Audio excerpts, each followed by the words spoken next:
Welcome back to Grassroots Radio on KLZ 560. This is Grassroots Radio Colorado. You're listening to Andy and Corey Pate from the Party of Choice, sitting in for Chris Cook. We are talking about 2016. Who do you like for the GOP nomination? Who don't you like? Who do you kind of like? Where are you at? John gave some really great ideas. I want to hear from this next caller, but I think I'm going to turn this one. This seems like a very scary person. So I'm going to turn this one over to my lovely, adoring wife. Go ahead. All right. Well, we have Felicia from Houston on the line. Felicia, who do you like for 2016? Hey, guys. I'm sitting here thinking through my head. I love the way Christie and Walker go after unions. I love the way Ted Cruz rallies the base and fights for people. I love the way that Rand Paul reaches out to other communities. Is there any way we could just sort of mush them all together? See, that's what I want to do, but everybody says no. So you mean sort of a Franken candidate? I'll take it. We could do that. In 2016, I'm there. You know, Felicia, I've done a lot of not entirely legal surgeries in my life, so really, I don't mind jumping in and doing this kind of thing. We can create a perfect candidate. Mm-hmm. We should just probably look at, finding some iffy scientists from maybe the Transylvania area, Oh, they have the best. See what we can come up with. Okay. I think we can. Yeah. They have the best. I also hear they have the best health care. So, ooh. Yeah. Okay. So you want us to carve up. Do you have anybody who really jumps out at you? Really, I am sort of on the Rand Paul team.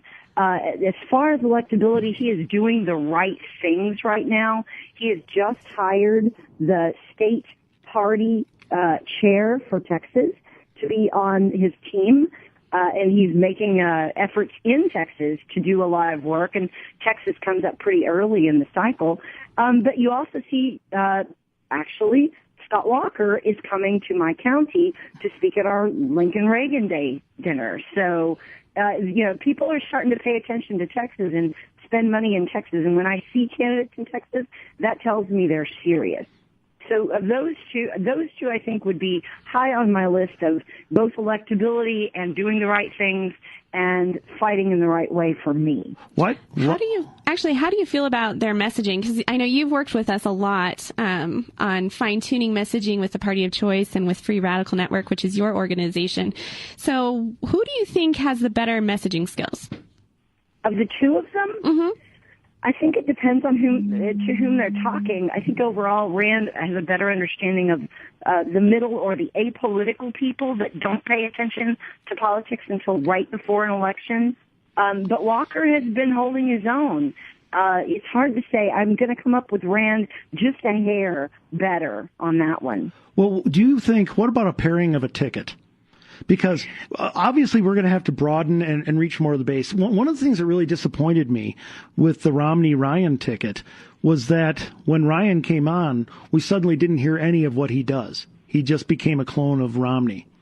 And so I would like to have a VP who would actually speak for himself, herself or himself. Who do you think, how would you balance out a ticket with, say, Rand Paul?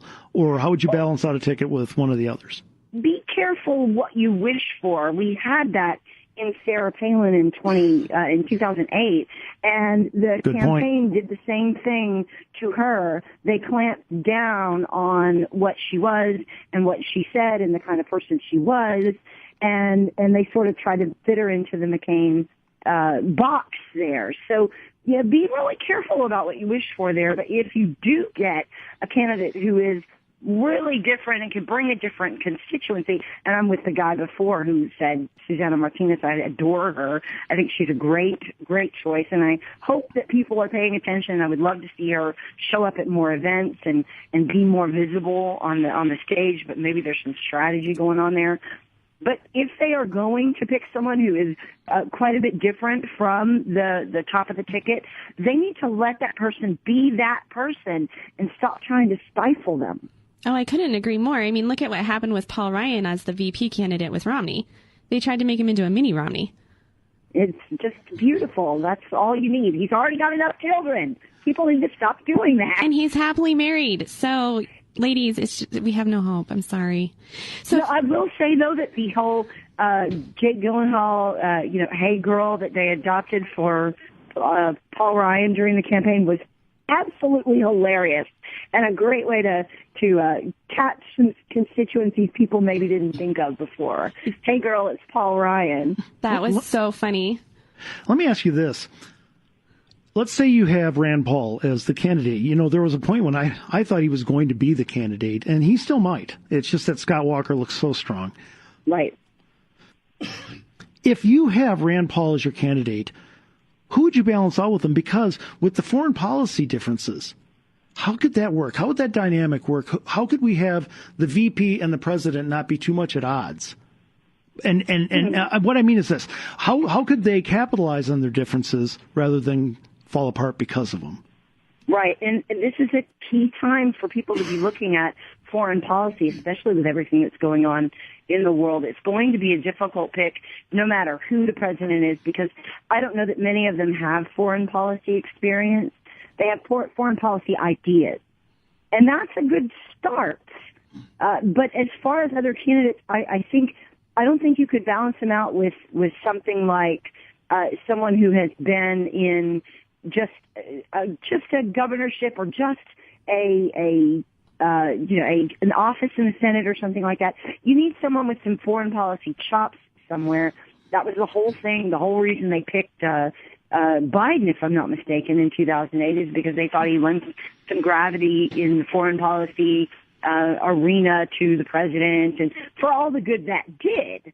I wouldn't depend too heavily on that to be balancing on the foreign policy side, but I think having the whole business of looking for someone with good ideas and who can articulate them well, but also who has some experience. I don't even know who that could be based on who's floating around in the field. Well, there might be some dark horses that we don't know about yet. I know who I would think, in talking about foreign policy, the smoothest ones I've heard, the smoothest and most powerful ones who feel the most comfortable, because like you said, you have so many of these candidates because they're running for the big ticket now. They're starting to like bone up on their, and read up on their foreign policy stuff, right? So that they can sound not too out of their element. But not many people sound really in their element when they talk about it. Rubio does. Marco Rubio is incredible. So is Alan West.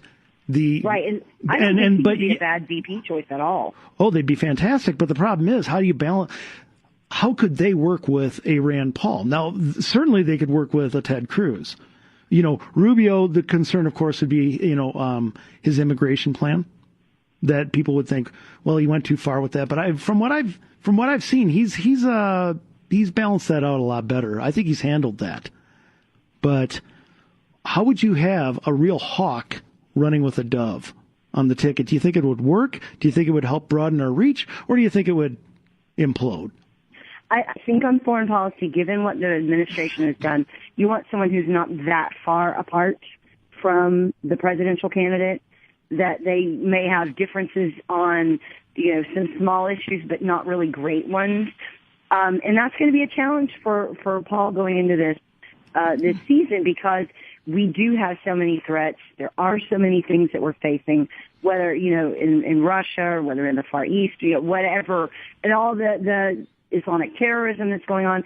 I think that the smart thing to do is run as not Obama and then figure it out from there. This is not my forte either, but the main thing is to unify people on the idea that the president and the current administration is failing miserably, and that the Republicans have better ideas and better, more serious people who believe in American exceptionalism, but not necessarily that America needs to be the policeman of the world. I agree. Well, you see, I actually really like a lot of Rand Paul's message on foreign policy in that way. I don't think we can afford to be the world cop. I don't want to be the world cop. On the other hand, I'm very concerned because it doesn't sound like I have not heard him put forth any plan to actually stop ISIS or anyone like that. I haven't heard anything strong enough. And could that be a concern in the general election? This is a problem because you do have Anybody who's going to put out an idea, they're making themselves vulnerable. So you have to have some kind of platform to run on foreign policy, but you put too much detail out there, no matter who the candidate is, and you're going to be skewered. Right. Yeah, I totally agree. So, Felicia, we've talked about the ones that you like. Who would be your last pick?